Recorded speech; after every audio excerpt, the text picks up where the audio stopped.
예수님의 별명이 있다면 그것은 임마누엘입니다. 하나님께서 우리와 함께 하신다는 뜻입니다. 예수님은 하나님께서 우리와 함께 하신다는 가장 강력한 증거입니다. 예수님께서는 제자들과 마지막 인사를 하시고 승천하시기 전에 제자들에게 약속하셨습니다. 내가 너희들과 함께 있을 것이고 영원토록 너희들 떠나지 않고 너희들과 함께 하겠다고 약속해 주셨습니다. 이 약속은 신약 시대 때 우리만 받은 것이 아니고 구약의 이스라엘 백성들도 이미 똑같은 약속을 받았습니다. 바로 여호와라는 이름의 그 약속이 있습니다. 하나님께서는 이스라엘 백성들과 언약을 맺으시고 이 언약을 지키는 한 하나님은 이스라엘 백성들의 하나님이 되어주시고 이스라엘 백성들은 하나님의 백성이 될 것이라는 이 약속을 주셨습니다. 뿐만 아니라 이 여호와 하나님은 다윗과도 언약을 맺으셔서 다윗과 그의 후손들이 이스라엘을 하나님의 뜻대로 다스려 나가기만 한다면 그 나라는 영원토록 무너지지 않고 계속될 것이라고, 하나님께서 언제나 그들과 함께 하실 거라고 약속을 하셨습니다. 그래서 하나님을 섬기는 우리에게 가장 중요한 것은 우리가 하나님과 함께 하는 것입니다. 오늘 여기 계신 많은 분들은 교회에서 온종일 예배드리며 성도들을 섬기며 그리고 성경 공부도 하시고 성도의 교제를 누리시는 복된 시간을 가졌을 것입니다. 여기 양옆에 있는 우리 청소년들도 공부한다고 그렇게 바쁜데 교회에 나와서 아침 일찍부터 성가대도 하고 예배도 드리고 이 늦은 시간까지 찬양으로 하나님께 영광 돌리고 있습니다. 이때 우리에게 중요한 질문이 하나가 필요합니다. 우리는 온종일 이렇게 교회에서 예배드리고 봉사활동을 하는 중에 우리는 하나님과 함께하고 있었습니까? 우리는 하나님이 나의 섬김과 예배와 성경 공부와 교제 가운데 하나님이 정말 내 옆에 가까이 계시다 하는 사실을 우리는 경험하고 있었습니까? 교회의 가장 본질적인 특징은 그곳에 하나님이 함께 하신다는 것입니다. 만약에 하나님이 함께 하시지 않는 교회가 있다면 그것은 교회라고 말할 수가 없을 것입니다. 만약에 신앙이 없는 사람이 교회를 처음 방문해서 이곳에는 도대체 뭐가 특별한 게 있을까 궁금증을 가지고 왔다고 생각을 해보겠습니다. 그런데 교회 안에 있는 예수님을 믿는 성도들이 세상 사람들하고 전혀 차이가 없이 모든 것들을 세상 방식하고 똑같이 하고 있다면, 그리고 똑같이 돈 얘기하고 똑같이 세상 얘기하고 똑같이 시기 질투하고 세상 사람들과 별 다를 것이 없이 생활하고 있다면 그 사람은 틀림없이 이렇게 얘기할 것입니다. 교회가 특별한 게 없구나. 이곳이나 세상이나 똑같구나. 그래서 더 이상 교회에 관심을 갖지 않을 것입니다. 근데 만약에 교회 안에 있는 성도들이 진짜 지금 이 순간에 하나님이 우리와 함께 계시다 하는 사실이 너무 분명하기 때문에 이 순간에 하는 말들, 다른 사람들 대하는 태도와 예배 드릴 때 우리가 하나님 앞에서 기도하고 찬양 드리는 그 태도와 말씀을 듣는 그 태도 자체가 그냥 종교 행위가 아니고 지금 누군가 여기에 진짜 함께 하고 계시다는 그 느낌을 준다면 교회를 방문한 사람은 교회가 진짜 어떤 곳인지 궁금함을 가지게 될 것입니다. 교회에서 가장 중요한 것은 진짜 하나님이 우리와 함께 하시느냐 하는 것입니다. 지금은 여름에 많은 행사들이 진행되고 있습니다. 그 행사를 진행하고 그리고 준비하고 끝마칠 때까지 우리는 하나님께 감사도 드리고 하나님 은혜로 이렇게 됐다 고백을 하지만 실제로 그 순간순간 가운데서 하나님이 진짜 우리와 함께 하고 계시구나, 하나님이 진짜 우리 가운데 임재하셨구나 하는 것을 우리는 체험하고 있습니까? 아니면 기독교에 너무 오래 몸담고 있었기 때문에 그냥 습관적으로 하는 얘기가 되겠습니까? 이것은 굉장히 중요한 이야기입니다. 유다의 이스라엘의 가장 위대했던 다윗 왕 때에 많은 외국 사람들이 이스라엘을 방문했습니다. 그때 그 사람들이 공통적으로 다윗에게 느꼈던 것이 무엇이냐 하면, 다윗은 진짜 하나님을 믿고 있구나, 그는 진짜 살아계신 하나님을 섬기고 있구나, 그것을 공통적으로 느꼈습니다. 그리고 이 나라는 자기 나라와 다르다는 사실을 금방 알았습니다. 그 나라는 약한 자들이 보호를 받고 그리고 공의가 실현되고 있었기 때문입니다. 그것이 가능했던 이유는 하나님께서 우리와 함께 하고 계시다는 그 확신에서부터 시작된 것입니다. 그러나 나중에 유다 백성들, 이스라엘 백성들이 열심히 종교 생활은 했지만 실제로 하나님이 살아계신 것을 믿지 못하고 인정하지 않으면서 살아갔을 때 그들의 삶의 방식은 이방인들과 전혀 다를 바가 없었습니다. 그들의 종교 행위는 전혀 변한 것이 없었습니다. 오히려 더 열심히 했었습니다. 예배도 빠지지 않고 제사도 열심히 드리고 기도도 정한 시간에 했습니다. 그러나 중요한 것이 무엇입니까? 실제로 그들 삶 가운데 하나님이 정말 함께 하시느냐? 그들은 확신 없이 그저 습관적으로만 신앙생활 하고 있었던 것입니다. 그때 이방 나라 사람들이 유다를 방문했을 때 무엇을 느끼게 되겠습니까? 종교 생활 열심히 하는 것은 봅니다.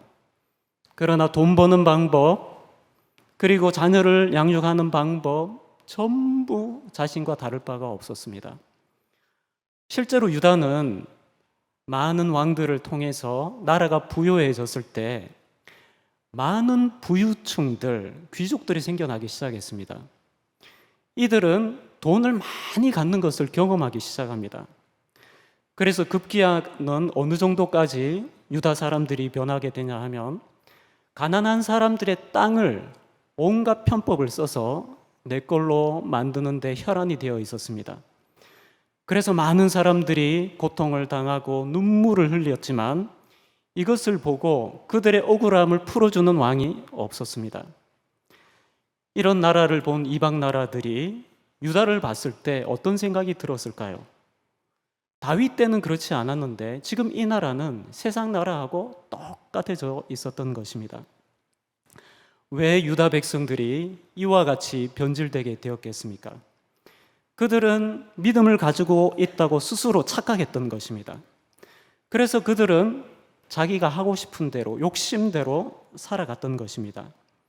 그러나 실제로 그들의 삶 가운데서 하나님이 함께 하신 것이 아니었습니다. 여러분, 우리는 반드시 매일매일마다 생각해야 됩니다. 하나님이 나와 동행하고 계시다. 지금 이 자리에 하나님이 함께 하고 계시다. 저는 부족하지만 성경 공부를 집사님들과 이렇게 할 때가 있습니다. 그때 늘 기도합니다. 하나님께서 이 자리에 함께 해주십시오. 주님께서 이곳 가운데 함께 해주십시오. 그리고 주님이 지금 여기 와 계시다 믿음을 가지고 성경 공부를 합니다.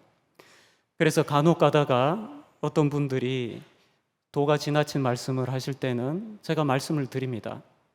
그런 말은 좋지 않은 것 같다.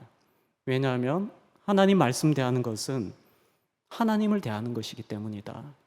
지금 우리는 책 들고 공부하는 시간이 아니고 지금 하나님과 대면하는 시간이기 때문에 우리는 다시 우리 태도를 점검해보자, 이렇게 말씀을 드립니다. 사랑하는 성도 여러분, 그러나 유다 백성들은 하나님이 진짜 나와 함께 하시다는 생각을 하지 못하고 살아갔습니다. 그 결과 하나님께서는 유다 백성들을 바벨론 손에 붙이셔서 이 유다 결코 망하지 않게 될 것이다. 그리고 이 나라는 하나님의 나라다. 그런 신화를 갖고 있었던 이 나라가 바벨론 손에 의해서 망하게 되도록 하십니다. 오늘 살펴보려고 하는 다니엘서 1장의 말씀은 바로 유다가 바벨론에 의해서 1차 침공을 받고 많은 사람들이 포로로 끌려갔을 때를 배경으로 하고 있습니다. 사랑하는 성도 여러분, 사람은 누구나 불행한 일을 겪게 되지만 그것은 개인적인 문제일 때가 많습니다. 어디까지나 그것은 나의 문제고 나의 가정의 문제일 때가 많습니다. 그러나 나라가 망하게 되면 이것은 나 혼자만의 문제가 아닙니다. 너무 비극적입니다. 소망을 가질 곳이 없습니다. 나라가 망하면 그와 같은 것입니다. 지금 이 다니엘서의 배경은 나라가 망해가고 있는 이 순간에 지금 이야기가 펼쳐지고 있는 것입니다. 2절에 보면 주께서 유다 왕 요야김과 하나님의 전 그릇 얼마를 그의 손에 넘기심에 그가 그것을 가지고 신할 땅 자기 신들의 신전에 가져다가 그 신들의 보물 창고에 두었더라. 여러분, 만약에 우리나라가 갑자기 전쟁이 일어나면서 우리나라가 북한에 흡수가 됐다고 한번 상상을 한번 해보겠습니다. 남한이 망한 것입니다. 만약 그런 일이 일어나게 된다면 사람들은 어떻게 생각하겠습니까? 어떻게 해서 이런 일이 일어났을까? 그런 생각도 하겠지만 이제 난 어떻게 살아야 될까? 어떻게 해야 내가 살아남을 수 있을까? 그렇게 생각할 것입니다. 그리고 나라가 망할 때까지 이렇게 실력 없이 나라를 경영했던 정치인들을 욕할 것입니다. 그러면서 자기 살 길을 찾을 것입니다. 그러나 이 일을 겪고 있는 다니엘은 지금 나라가 망해가고 있는 순간에, 그리고 많은 사람이 포로로 끌려가고 있는 순간에 놀라운 고백을 합니다. 지금 유다가 바벨론에 의해서 이런 고통을 당하고 있는 것은 바로 하나님이 그렇게 하셨기 때문이라는 것입니다. 주께서 넘기셨다고 말씀하고 있습니다. 여기서 넘기시다 하는 말을 동그라미를 쳐놓으면 좋습니다. 왜냐하면 나중에 제가 설명드릴 때 도움이 될 겁니다. 주께서 넘기셨습니다. 유다가 스스로 망한 게 아닙니다. 하나님께서 넘기셨습니다. 우리는 지금 나라가 굉장히 위태롭고 나라를 위해서 기도를 많이 합니다. 왜 이런 위기가 있는지 사람들은 저마다 이유를 설명하지만 하나님의 백성들은 다른 눈으로 볼 수 있어야 됩니다. 하나님이 지금 그렇게 하고 계시다면 우리가 어떻게 해야 될까요? 한 소년이 포로가 되어서 지금 바벨론으로 끌려가고 있습니다. 이 소년은 지금 양옆에 앉아있는 딱 요 나이에 있는 청소년이었습니다. 10대 청소년입니다. 10대 청소년이 무엇을 알겠습니까? 그러나 유다에서부터 저 멀리 바벨론까지 그 광야길을 걸어서 포로가 되어서 끌려가고 있습니다. 거기서 죽을지 살지 아무도 모릅니다. 바벨론 왕이 얘들 죽여, 그러면 다음날 바로 죽습니다. 얘들 당분간 살려놔, 그러면 삽니다. 지금 이 포로로 끌려가고 있는 이 젊은 청소년들 마음이 어떻겠습니까? 너무너무 절망하고 있을 것입니다. 죽음의 두려움에 사로잡혀 있을 것입니다. 이때 이들이 경험하고 있는 가장 큰 두려움이 무엇입니까? 하나님이 눈에 보이시지 않는다는 것입니다. 왜 그렇습니까? 하나님이 함께 하신다고 믿었던 자기 나라는 망했고 지금 자기가 끌려가는 곳은 하나님을 믿지 않는 이방 나라이기 때문입니다. 하나님이 과연 그곳에 계실까요? 포로로 끌려간 그곳에 과연 하나님이 계실까요? 포로로 끌려가는 이 청소년들은 너무너무 혼란스러웠을 것입니다. 그런데 이 포로로 끌려간 이 청소년 중에서 두려움에 떨지 않고 다른 생각을 하고 있는 한 청소년이 있었습니다. 그는 어떤 생각을 했을까요? 그는 자신에게 이런 질문을 합니다. 하나님이 진짜 살아계신 거 맞나? 내가 이때까지 주일학교에서 배웠던 그 하나님의 말씀이 진짜 맞나? 내가 어떻게 하면 살 수 있을까? 내가 죽고 사는 게 누구 손에 달려 있을까? 저 바벨론 군인의 손에 달려 있을까? 아니면은 이때까지 유다 백성들이 말로는 믿는다고 했지만 실제로는 믿지 못했던 그 하나님 손에 달려 있는 것일까? 그는 스스로에게 질문했습니다. 그리고 내린 결론이 무엇일까요? 하나님 손에 달려 있을 것이라는 그런 믿음을 갖게 됐습니다. 그 이유가 무엇이겠습니까? 다니엘은 틀림없이 예레미야의 설교를 들었습니다. 나중에 다니엘서 뒷부분에 보면 예레미야가 선포했던 포로 70년 후에 너희들이 돌아올 거라는 예레미야의 말씀을 다시 기억하는 장면을 볼 수 있습니다. 다니엘은 예레미야의 설교를 굉장히 잘 알고 있었습니다. 그런데 예레미야를 통해서 들은 설교 말씀이 무엇이었습니까? 하나님이 유다를 바벨론에 의해서 망하게 하실 것이다. 계속 이야기했습니다. 그러나 유다 백성들은 계속해서 그 말씀을 믿지 않았습니다. 근데 결과는 어떻게 나타났습니까? 자기가 직접 지금 포로로 바벨론 군대에 의해서 끌려가고 있습니다. 이 말은 무슨 말일까요? 예레미야의 말씀이 진짜라는 것입니다. 하나님의 말씀이 진짜라는 사실을 그는 지금 어떻게 체험하고 있습니까? 쇠사슬에 묶여서 광야길을 걸어가면서 하나님이 살아계시다 하는 사실을 지금 경험하고 있습니다. 그는 지금 소름이 끼치고 있습니다. 하나님 진짜 살아계셔. 예레미야가 얘기했던 그대로 지금 이루어지고 있어. 그 결과로 내가 지금 포로로 끌려가고 있어. 그리고 그가 예레미야 선지자를 통해서 또 알았던 내용이 무엇입니까? 포로로 순순히 끌려가면 산다. 포로로 끌려가면 망하지 않는다. 왜냐하면 내가 지켜줄 거기 때문에. 그리고 70년 뒤에 돌아올 거다. 예레미야는 이것을 믿었던 것입니다. 그래서 그래서 다니엘은 생각합니다. 하나님이 진짜 살아계시구나. 이때까지 유다 백성들은 하나님이 안 계신 것처럼 살아왔는데 하나님 진짜 살아계셨어. 그러면 나는 이제부터 어떻게 살아야 되지? 하나님이 진짜 살아계시다면 나는 이제 어떻게 살아가야 되지? 여러분, 우리는 지금 이 시대하고 똑같은 시대에 살아가고 있습니다. 우리는 대한민국이라는 나라에 살고 있지만 실제로는 바벨론과 똑같은 나라에 살고 있습니다. 하나님을 인정하지 않고 하나님을 모르고 하나님을 업신여기는 세상 가운데서 우리는 살아가고 있습니다. 그때 우리에게 중요한 것이 무엇이겠습니까? 종교 생활하는 게 아니고 하나님이 진짜 살아계시느냐 하는 것입니다. 하나님이 진짜 살아계시다면 우리는 어떻게 살아가야 될까요? 진짜 하나님 백성답게 하나님을 두려워하면서 살아가야 되는 것입니다. 우리가 평소에 하나님을 두려워하지 않고 하나님을 찾지 않으면서 사는 이유는 하나님이 도와주시지 않아도 먹고 살만하기 때문입니다.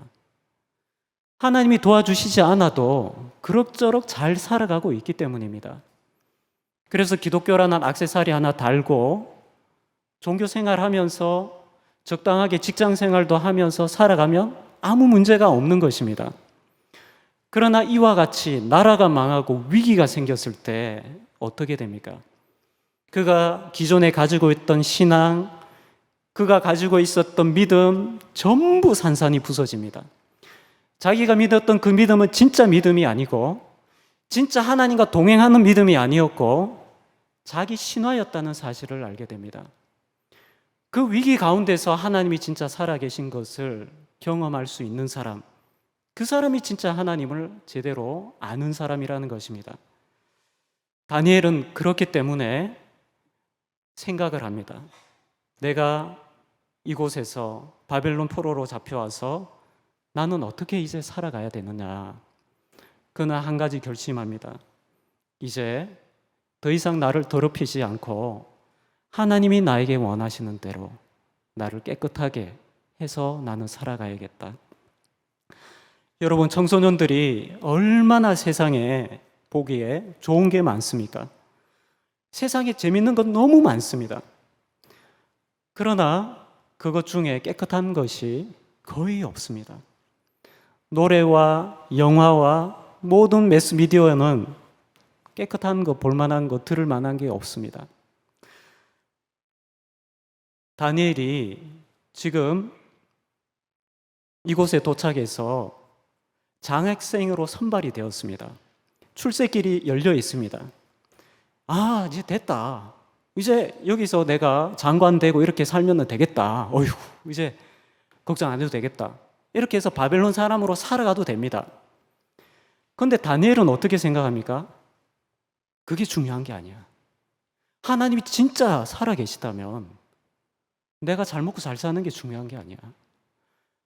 내가 지금 여기서도 하나님을 인정하지 않고 살면은, 유다 백성들이 그것 때문에 지금 바벨론한테 망했는데 이 땅에서조차 하나님을 제대로 섬기지 못한다면 나는 영원히 하나님께 버림받고 말 거야.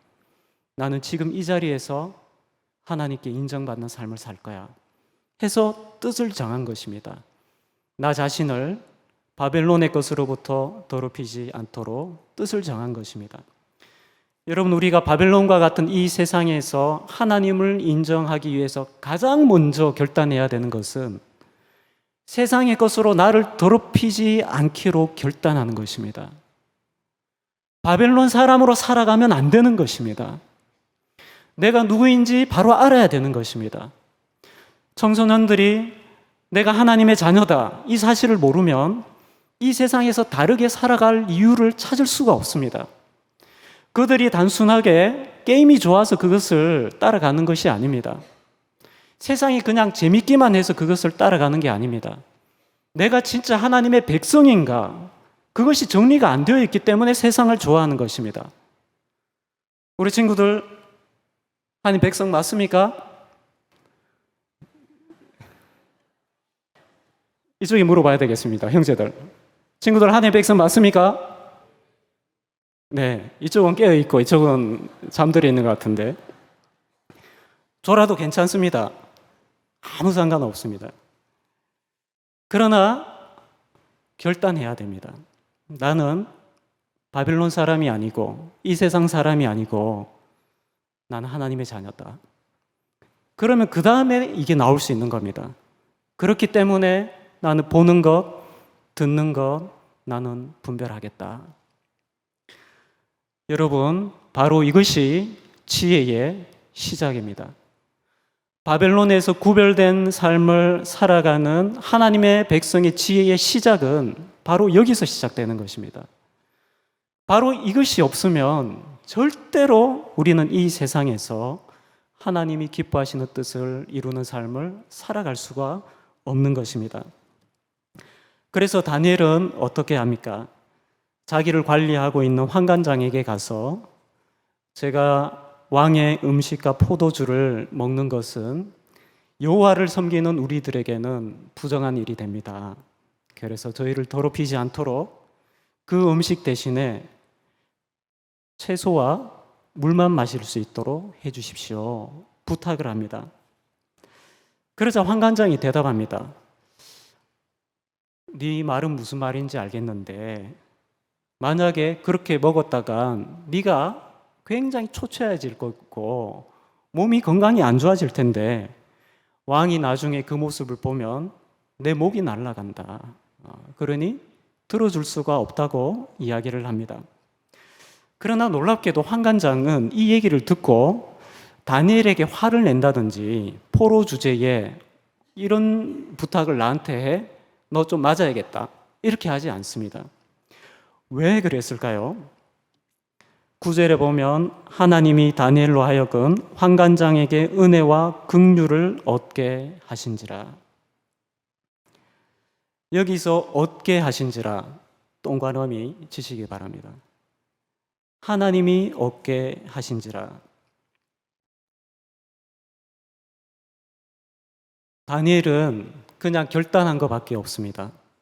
그러나 그 결과는 환관장으로부터 은혜와 긍휼을 얻게 한 것입니다. 무슨 말이냐 하면 환관장이 보기에 다니엘이 이뻐 보였다는 것입니다. 믿게 보이지 않는 거예요. 여러분, 바벨론과 같이 믿지 않는 사람 속에서 살아가는 사람들이 그 가운데서 내가 하나님 앞에서 나를 더럽히지 않겠다.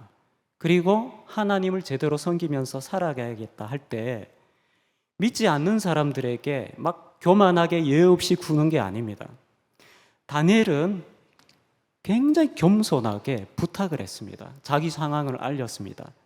자기 머리에 있는 이 환관장을 자기 권위자로 인정했습니다. 절대 무시하지 않았습니다. 그러면서 부탁했을 때 환관장은 이 아이가 너무 인사를 잘하고 겸손하고 예의 바르다는 모습을 알게 된 것입니다. 그래서 이 아이가 이뻐 보인 것입니다. 여러분, 우리가 바벨론 같은 세상 가운데서 하나님의 백성으로 살아갈 때 가장 중요한 것은 겸손한 것입니다. 무례하면 안 됩니다. 그러나 많은 하나님의 백성들이 믿지 않는 사람들을 우습게 합니다. 그래서 막 함부로 무시합니다. 그거는 하나님의 백성의 모습이 아니라는 것입니다. 다니엘은 하나님 앞에 충성되기 위해서 자기 머리에 있는 인간 지도자에게 머리를 숙였습니다. 우리가 그렇게 하는 것이 하나님께 순종하는 것입니다. 그렇게 할 때 하나님께서 환관장에게 은혜와 긍휼을 얻게 하신 것입니다. 다니엘은 이 한 번의 거절로 포기하지 않습니다.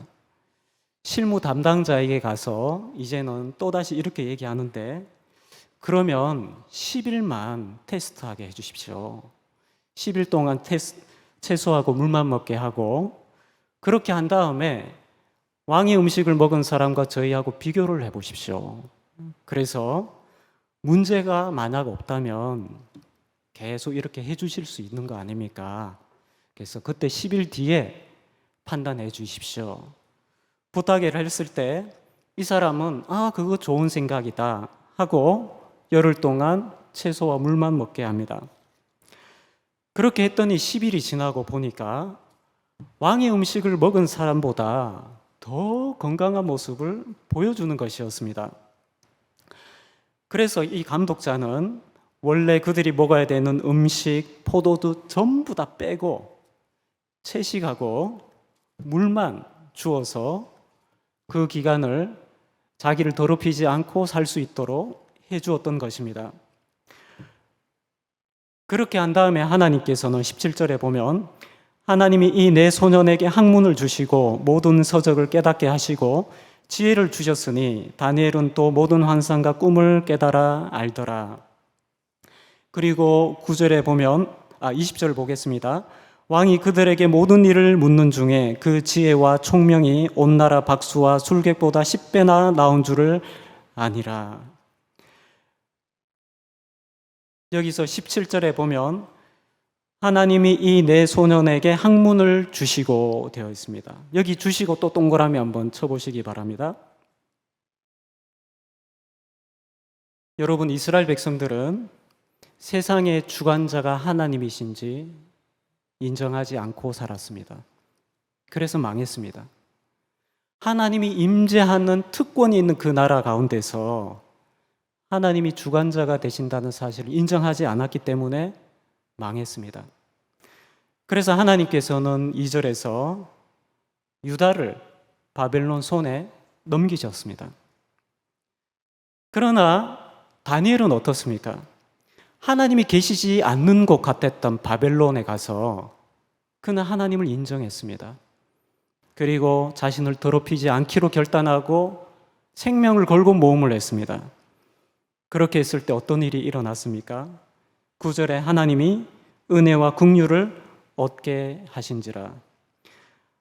2절에 넘기심에 하고 9절에 얻게 하신지라 같은 동사입니다. 하나님께서 주셨다는 뜻입니다. 무슨 말인가요? 세상의 주관자가 하나님이시라는 겁니다. 마지막에 17절에 학문을 주시고 똑같은 말입니다. 여러분, 하나님은 어떤 분이십니까? 한 나라의 운명을 쥐고 계십니다. 우리나라를 북한에 넘기실 수도 있고 중국에 넘기실 수도 있고 일본에 넘기실 수도 있는 분이 하나님이십니다. 하나님이 마음만 먹으면 이 나라가 넘어갈 것 같은 그 나라를 지켜주시기도 하실 수 있는 분이 하나님이십니다. 우리가 이 세상 가운데서 바벨론과 같은 세상에서 너무 두렵지만 하나님이 살아계시다 하는 것을 믿고 우리가 내가 나 자신을 더럽히지 않겠다고 결단하고 세상 사람들 가운데서 겸손한 모습으로 나갈 때 세상 사람들에게 사랑을 받고 긍휼을 얻도록 하시는 분도 하나님이십니다. 하나님의 은혜로 열심히 공부했을 때 좋은 결과를 주시는 분도 하나님이십니다. 이스라엘 백성들은 유다에 있는 동안 이것을 몰랐습니다. 다니엘은 무엇을 알게 됐습니까? 하나님이 계시지 않는 나라에 와서 하나님이 진짜 살아계시고 이 세상의 주인이시다 하는 것을 알게 된 것입니다. 여러분, 우리도 똑같은 상황 가운데 있습니다. 이 세상만 보면 하나님이 계시지 않는 것 같습니다. 그러나 우리는 지식을 가지고 있습니다. 하나님은 진짜 살아계십니다. 우리가 예수 그리스도를 믿을 때 성령께서 우리 마음 가운데 오셔서 하나님의 마음을 알려주시고 하나님의 뜻을 가르쳐 주시고 우리가 하나님을 찾으며 그리고 내 자신을 더럽히지 않으며 하나님의 뜻대로 우리가 하루하루 살아갈 때 하나님이 바로 내 옆에서 동행하고 계시다는 사실을 우리는 경험할 수 있습니다. 그렇게 하는 교회가 이 세상에 하나님을 나타낼 수 있습니다. 종교생활 하는 것으로는 하나님 나타낼 수 없습니다. 여러분, 그래서 교회에서 우리가 너무 익숙한 일들 많이 있지만 이제부터 우리는 기도해야 됩니다. 하나님, 저희와 동행해 주십시오. 제가 하는 일을 통해서 하나님이 역사해 주십시오. 제가 하는 수고를 통해서 하나님이 자신의 뜻을 이루어 주십시오. 우리 가운데 하나님의 나라를 이루어 주십시오. 그리고 그것이 실제로 이루어지는 것을 볼 수 있어야 됩니다. 그리고 그것을 가지고 하나님께 감사를 드려야 됩니다. 하나님이 진짜 우리와 함께 하시고 그리고 진짜 우리가 기도드린 대로 결과를 이루어 주시고 그리고 하나님이 우리 가운데 자신을 나타내신 것을 본 적도 없으면서 우리가 어떻게 하나님께 감사를 드릴 수 있겠습니까? 그렇지 않는다면 우리의 감사와 예배는 위선적인 예배가 되는 것입니다. 오늘 이 예배를 통해서 우리는 참된 지혜로운 삶의 시작이 어디에 있는지 살펴보았습니다. 그것은 무엇이냐면 하나님이 진짜 살아계시다. 하나님을 인정하는 데서부터 지혜의 삶은 시작이 됩니다. 그리고 이 지혜의 삶은 반드시 나 자신을 하나님 앞에서 깨끗하게 지키는 것으로 나타나며 그리고 세상 가운데서 겸손한 모습으로 나가게 되고 그 결과로 사람들에게 사랑받게 되는 것으로 나타납니다. 그때 하나님께서는 우리의 삶을 사용해 주셔서 이 세상에 유익을 나타내는 존재로 살아가도록 만들어 주실 것입니다. 여기 계시는 모든 성도님들이 바로 하나님께서 늘 우리와 함께 하시다는 사실을 믿고 경험하고 체험하면서 하나님께 영광 돌리시는 모든 성도님들 되시기 바랍니다. 기도드리겠습니다. 사랑과 은혜가 풍성하신 하나님 아버지, 예수님께서 우리와 함께 하신다고, 세상 끝날까지 함께 하신다고 약속해 주셨습니다. 예수님의 그 약속을 믿고 우리가 하루하루 살아갈 때 주님께서 우리 삶 가운데 동행하시며 우리에게 지혜를 주시며 우리의 필요를 채워주시며 하나님의 나라가 임하게 만들어 주실 줄로 믿습니다. 우리의 예배와 우리의 봉사와 우리의 평범한 일상 가운데서 우리가 늘 하나님의 살아계심을 체험하며 경험하는 우리 모든 성도들 될 수 있도록, 그래서 세상 가운데 하나님을 나타내는 우리 교회가 될 수 있도록 하나님 축복하여 주시옵소서. 거룩하신 예수님의 이름으로 기도하옵나이다. 아멘.